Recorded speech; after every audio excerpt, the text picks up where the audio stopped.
Good afternoon, ladies and gentlemen. But we do know that they don't have a place in the future of Iraq, and we rely first and most important. There was less resistance than we anticipated. We certainly knew that there was an area that was very important to the regime leadership, and we also had indications that there might still be a presence of military force there, Special Republican Guard, and potentially mixed with some other formations. There is equipment in the area, but there was not much resistance. And so as the forces began to move in, they were successful in isolating. And I should add that this came after a period of focused operational fires over the last several weeks.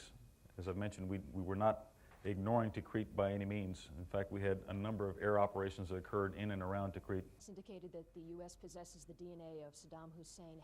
Has any testing of remains begun? I think we have the forensic ability to confirm any number of members of the family that are related by blood. At this point, we are doing examinations of a variety of sites. That is deliberate work that has to happen.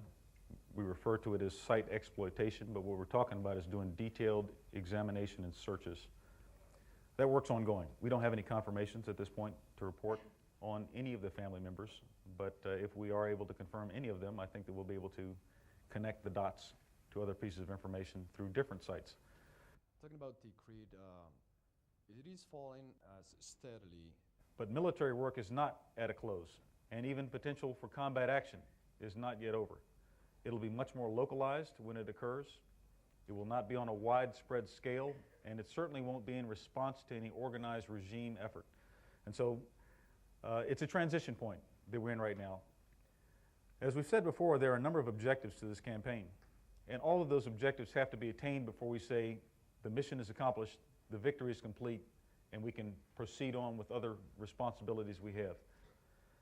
Citizens are becoming more active throughout all areas of Iraq in helping to restore order and to start free Iraq on a path toward a positive future. And I have just a few examples. First, joint patrols have been initiated, and roughly 200 police volunteers joined with coalition forces to start patrolling Basra.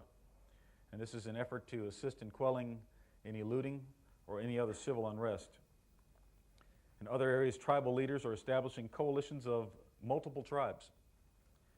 And this is the foundation for local governance in cities in the north and in the west.